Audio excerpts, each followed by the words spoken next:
Alright everyone, तो आज हम शुरू करने वाले हैं प्रॉपर्टीज ऑफ डिटर्मिनेंट्स के साथ। तो ये जो टॉपिक है ना, इसमें हम बहुत सारी अलग अलग तरह की प्रॉपर्टीज देखने वाले हैं जो कि डेफिनेटली आपको याद रखनी होती हैं, जिनका कोई बहुत ज़्यादा लॉजिकल कनेक्शन नहीं होता। मतलब होता तो है बट जेई की दुनिया में नहीं होता। और ये प्रॉपर्टीज बड़ी अलग अलग तरह की होती हैं, आपस में भी कोई खास रिलेटेड नहीं होती। तो याद रखना बहुत इंपॉर्टेंट है। इसीलिए ये चैप्टर जो होता है, देखो इतनी अभी हमने कितनी अलग अलग चीज़ें पढ़ी। अभी हमने ऑर्डर के बारे में पढ़ा, डिटर्मिनेंट को खोलने का फॉर्मूला पढ़ लिया, हमने को फैक्टर और माइनर्स के बारे में पढ़ा। अब हम प्रॉपर्टीज पढ़ने वाले हैं, अलग अलग तरह की प्रॉपर्टीज होंगी यहाँ पे। तो ये सारी चीज़ें याद रखने के लिए ये कंटिन्यूस रिवीजन डिमांड करता है चैप्टर।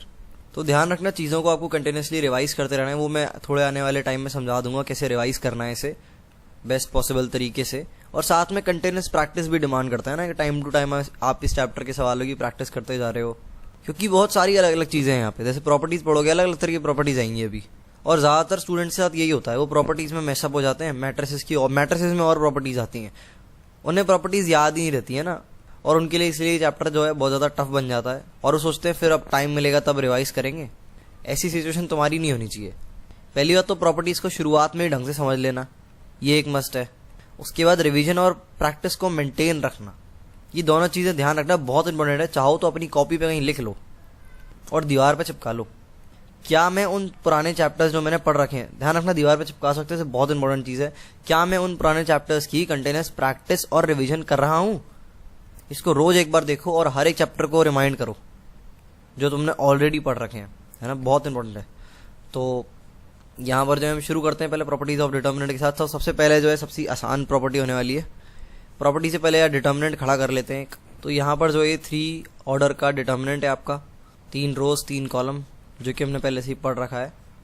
तो सबसे पहले देखो, हमने सीखा था भाई, इन भाई साहब को हम डेल्टा के नाम से भी जानते हैं। एक तो होता है डिटर्मिनेंट, एक होता है इस डिटर्मिनेंट का ट्रांसपोज, जिसको हम डेल्टा टी से डिनोट करते हैं। टी छोटा सा ऊपर टी लगा देते हैं यहाँ पे, और इसको हम बोलते हैं इस डिटर्मिनेंट का ट्रांसपोज। तो इस टर्म को याद रखना, ट्रांसपोज मैट्रिसेस में भी बहुत ज्यादा आने वाला है। ये भाई साहब जो है, ये बहुत पॉपुलर बंदा है ना, ये शाहरुख खान है इस चैप्टर का। इसको याद रखना बहुत इंपॉर्टेंट है। ट्रांसपोज बेसिकली होता क्या है, देखो ध्यान से देखना। इक्वल टू का साइन में थोड़ा दूर बना रहा हूँ, है ना, क्योंकि जगह नहीं है मेरे पास। तो ट्रांसपोज भी एक डिटर्मिनेंट ही होता है। डिटर्मिनेंट का ट्रांसपोज जो है वो भी एक डिटर्मिनेंट ही होता है। बट बेसिकली उसमें होता क्या है, जैसे ये एलिमेंट है ना, A11 A12, ये ऐसे अरेंज्ड है रो के अलोंग। ट्रांसपोज में क्या होता है, जो एलिमेंट रो के अलोंग अरेंज्ड है उन्हें आप कॉलम के अलोंग अरेंज कर दो। जैसे ये जो मैंने टर्मिनोलॉजी लिखी हुई है, इसमें समझने में मुश्किल होगी, तो मैं एलिमेंट्स को जो है ऐसे लिख देता हूँ। ध्यान से देखना, मैंने इस नोटेशन के साथ एलिमेंट्स को लिख दिया। 1 1 1 2 वो भी सही चीज़ है, बट उसमें मैं अगर उससे समझाऊंगा तो तुम कंफ्यूज हो जाओगे। क्यों कंफ्यूज हो जाओगे उसको हम बाद में देखेंगे, अभी इग्नोर मारो। अभी यहाँ पर देखो ध्यान से मैं क्या बता रहा हूँ। ये डिटर्मिनेंट है, इसको डेल्टा के बराबर में बोला। इसके एलिमेंट्स जो है आपके A1 B1 C1, A2 B2 C2 और A3 B3 C3 हैं, इस तरह से अरेंज्ड अलोंग द रो। हम बात कर रहे हैं ट्रांसपोज ऑफ अ डिटर्मिनेंट के बारे में। तो ट्रांसपोज में सिंपली कुछ नहीं कर रहा है, बहुत आसान है। जो एलिमेंट ऊपर वाले डिटर्मिनेंट के रो के अलोंग अरेंज्ड है ना, लेफ्ट टू राइट रो के अलोंग अरेंज्ड है, उन्हें इधर लगा दो कॉलम के अलोंग अरेंज करके।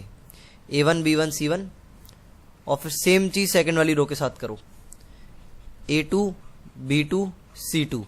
सेम इसको रो 3 के साथ करो, इसके एलिमेंट कॉलम 3 के अलोंग अरेंज कर दो, A3 B3 C3। समझ रहे हो ट्रांसपोज क्या होता है?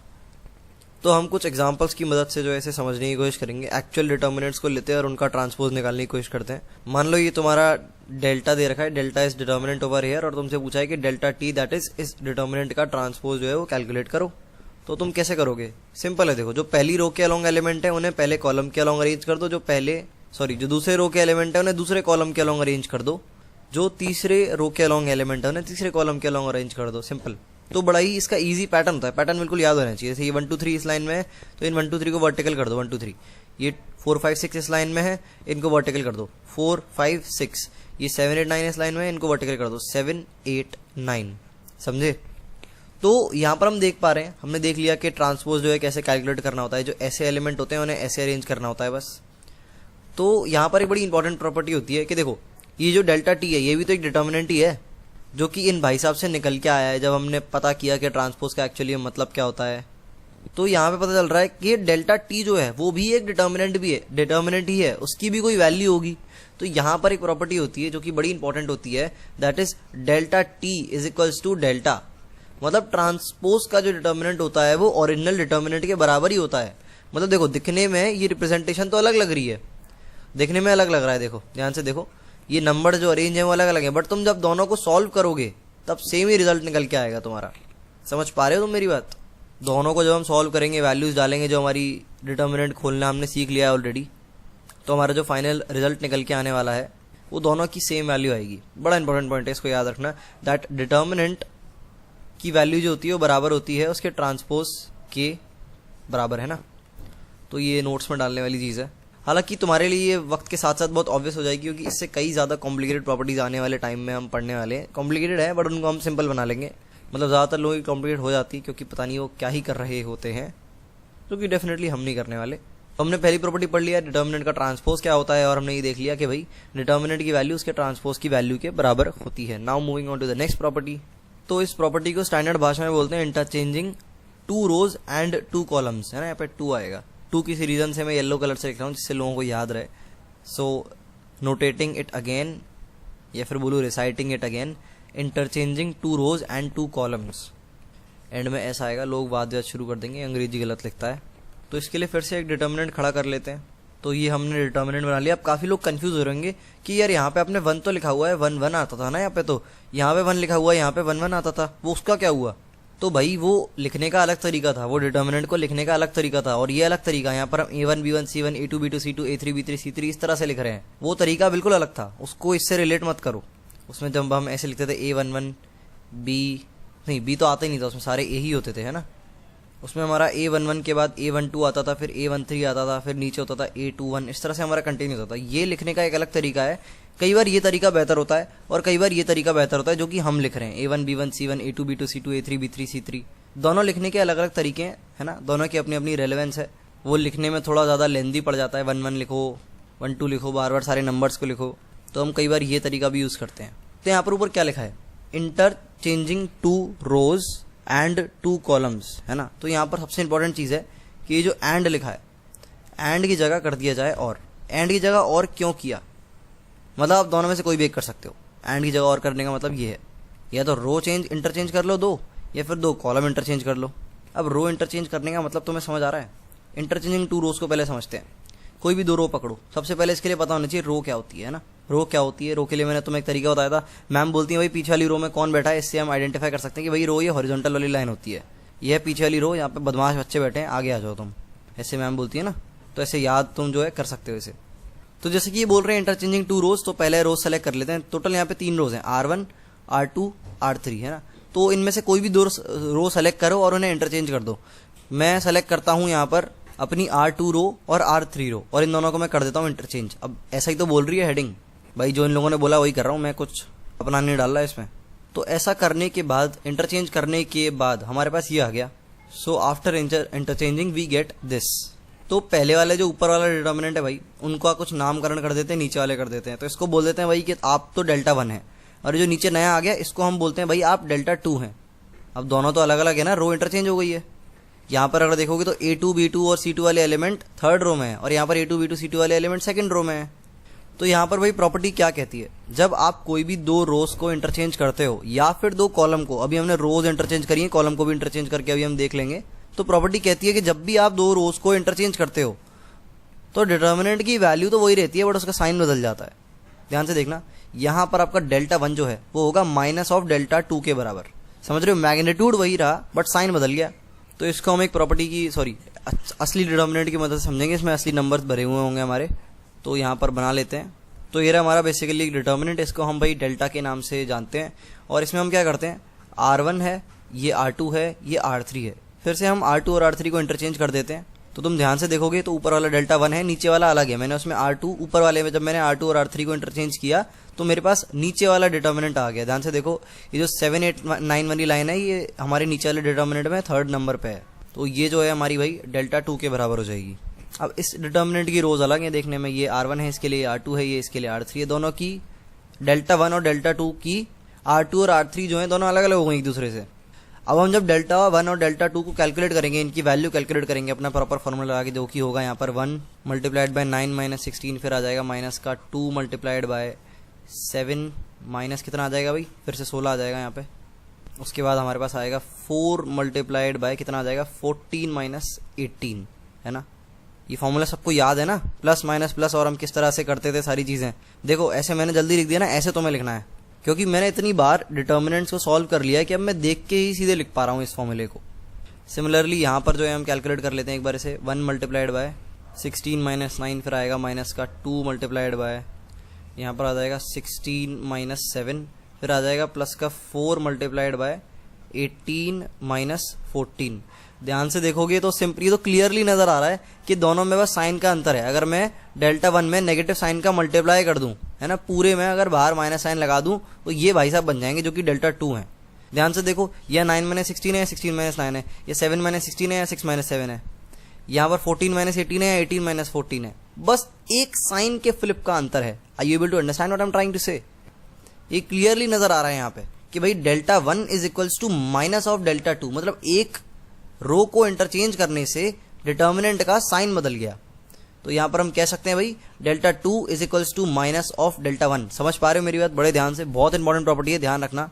एक रो को बदलने से हमारा जो है डिटर्मिनेंट का साइन बदल गया। अब ध्यान रखना, सेम चीज जब तुम इन भाई साहब के साथ अप्लाई करोगी, जो नया डिटर्मिनेंट आया है, अब कुछ भी है, इससे क्या मतलब है, इसको एक काम करो, ये डेल्टा 2 है, अब एक काम करो डेल्टा 2 पे फिर से कोई प्रॉपर्टी अप्लाई कर दो। इस बार तुम इसकी R3 को इंटरचेंज कर दो इसकी R1 से, तो हमारे पास क्या बन जाएगा, दिखने में हमारा कुछ इस तरह का डिटर्मिनेंट बन जाएगा, जिसको हम डेल्टा 3 बोल देते हैं।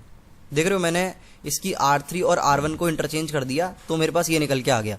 फिर से सेम प्रॉपर्टी हम लगा सकते हैं, हम कह सकते हैं कि डेल्टा 3 जो है भाई वो नेगेटिव ऑफ डेल्टा 2 है। समझ पा रहे हो? कोई भी रो तुम इंटरचेंज कर दो, कोई भी दो रो तुम इंटरचेंज कर दो, डिटर्मिनेंट का साइन बदल जाएगा। इस तरह से हम जब थोड़े अच्छे हो जाते हैं इन सब मैनिपुलेशंस करने में, तो हम इस भाषा में बोलते हैं कि भाई कोई भी दो रो बदल दो, साइन बदल जाएगा डिटर्मिनेंट का। तो यहाँ पर delta 3 is equals to minus of delta 2, और ऊपर क्या आया था हमारा, ऊपर आया था भाई delta 2 is equals to minus of delta 1। तो यहाँ पर जो है हम डेल्टा 2 की वैल्यू अगर रख देंगे नीचे, तो हमारे पास आएगा delta 3 is equals to delta 1। मतलब इसको जब खोलोगे तो उसकी वैल्यू बराबर आएगी इसके, जब इसको खोलोगे ऊपर वाले को। तो अगर आप इस मैनिपुलेशन को, इस इंटरचेंजिंग की चीज को दो बार कर लेते हो, कि आपने पहले दो रोज इंटरचेंज कर ली, फिर दो रोज और इंटरचेंज कर ली, तो वैल्यू डिटर्मिनेंट की वापस से रिटेन हो जाएगी। एक बार करोगे तो साइन बदल जाएगा।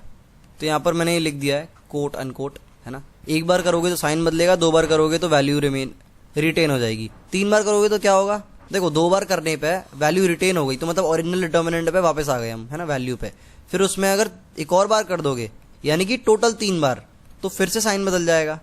तो जब ऑड नंबर ऑफ टाइम्स हम ये इंटरचेंजिंग करेंगे, तो जो हमें डिटर्मिनेंट मिलेगा वो साइन बदला वाला मिलेगा, है ना। ऑड नंबर ऑफ टाइम्स अगर तुम रोज का इंटरचेंज करते हो तो नेगेटिव साइन वाला डिटर्मिनेंट मिलेगा, और इवन नंबर ऑफ टाइम्स अगर तुम इंटरचेंज करते हो तो तुम्हें सेम डिटर्मिनेंट रिटेन हो जाएगा। जैसे हमने ऊपर क्या किया था, डेल्टा 1 है, उसमें एक बार मैनिपुलेशन किया तो हमारा डेल्टा 2 आया, तो साइन बदल गया। यहां पर डेल्टा 2 जो है वो माइनस डेल्टा 1 के बराबर था। इसके बाद हमने दोबारा इंटरचेंज किया तो हमारा फिर से साइन बदल गया, है ना, तो डेल्टा 3 आया। तो यहाँ पे हमें पता चला कि डेल्टा 2 जो है भाई वो माइनस डेल्टा 3 के बराबर है। यहां से हमने डिडक्ट कर लिया कि ये दोनों एक दूसरे के बराबर है, मतलब हमने even number of times interchange किया। मतलब पहला इंटरचेंज ये था, दूसरा इंटरचेंज ये था, दो बार इंटरचेंज किया तो वही डिटर्मिनेंट की वैल्यू वापस आ गई, यानी कि डेल्टा 1 और डेल्टा 3 इक्वल हो गए। तो ये कोई बहुत ज्यादा लॉजिकल या टफ चीज नहीं है, बहुत ऑब्वियस चीज है। बस इतना याद रखना है कि एक बार चेंज करने पर साइन बदल जाएगा, तो ऑब्वियसली दूसरी बार चेंज करने पर फिर साइन बदल जाएगा, माइनस माइनस प्लस होता है, और तो वैल्यू रिटेन हो जाएगी। बहुत आसान चीज है, कोई कॉम्प्लिकेटेड चीज नहीं है, चिल मारो, है ना, कोई खतरनाक चीज नहीं है ये। इससे खतरनाक चीज अभी आने वाली है। तो सेम चीज यार अब तुम कॉलम के साथ भी कर सकते हो। तो मैं यहाँ पर कॉलम के साथ एक बार करके दिखा रहा हूँ, A1 B1 C1 A2 B2 C2 और A3 B3 और आ जाएगा साथ में आपका C3। एक काम करो, कोई भी दो कॉलम्स को इंटरचेंज कर दो। कॉलम क्या होता है, ये भाई कॉलम है हमारे, ये कॉलम है, इन दोनों को कर दो इंटरचेंज। इसको बोलो डेल्टा 1, नीचे वाला डिटर्मिनेंट क्या आएगा, ये आ जाएगा C1 C2 C3, और बीच वाला तो आपको सेम रहेगा, उसको हमने छेड़ा ही नहीं क्योंकि B1 B2 B3, और आखिरी में आ जाएगा आपका A1 A2 A3। अब ये जो भाई साहब निकल के आए हैं इनको डेल्टा 2 बोल लो, तो ऐसे ही आपका जैसे पहले आपने किया था वैसे ही हो जाएगा। Delta 2 is equals to minus of delta 1, sign बदल गया, साइन बदल गया। एक और बार कोई भी कॉलम उठा के अगर इस वाले डिटर्मिनेंट में तुम चेंज कर दोगे ना, मान लो काम करते हैं, फिर से एक डिटर्मिनेंट बनाते हैं नया अपने यहाँ पे।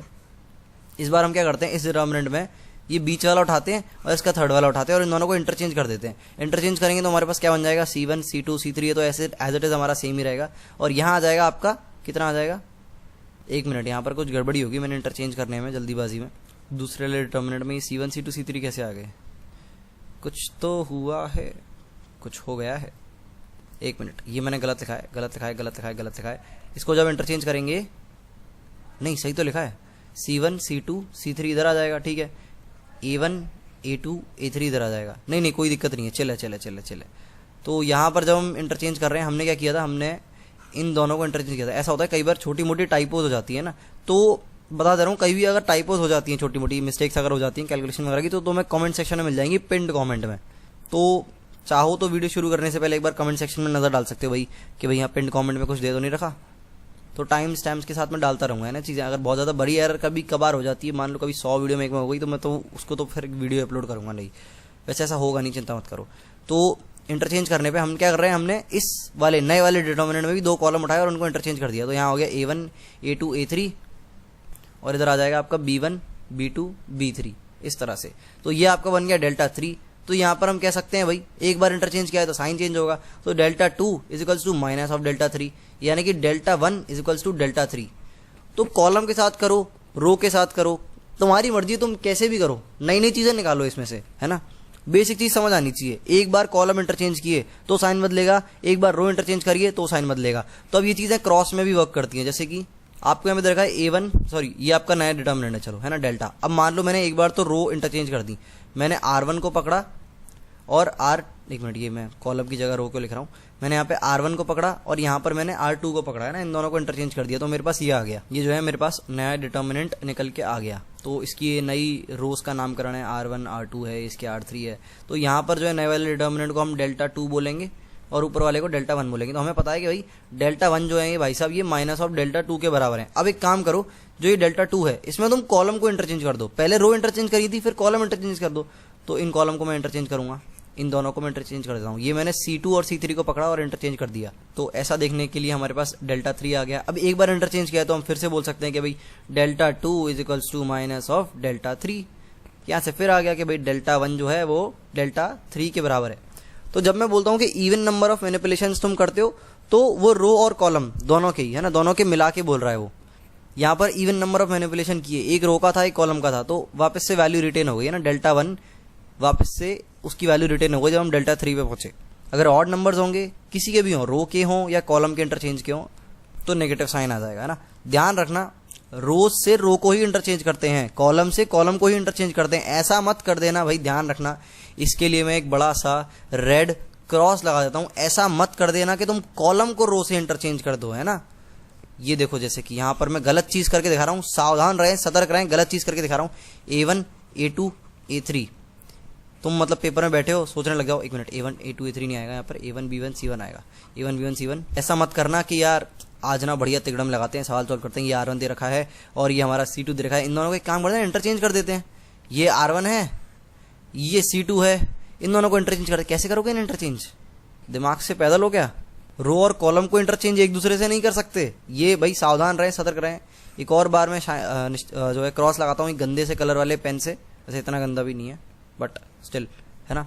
एक और बार लगाता हूँ क्रॉस एक और पेन से, एक और बार लगाता हूँ क्रॉस एक और पेन से, 3 बार क्रॉस लगाया। रो को कॉलम से इंटरचेंज मत कर देना, कॉलम को कॉलम से इंटरचेंज करते हैं, रो को रो से इंटरचेंज करते हैं, इतनी देर से कर रहे हैं ना। चाहो तो उसको अलग से लिख सकते हो, वैसे ठीक है यार, ये ऑब्वियस हो जाएगा तुम्हारे लिए, कोई दिक्कत नहीं है, जरूरत नहीं है इतना लिखने की, but still if you want अपने नोट्स में उतार सकते हो तुम।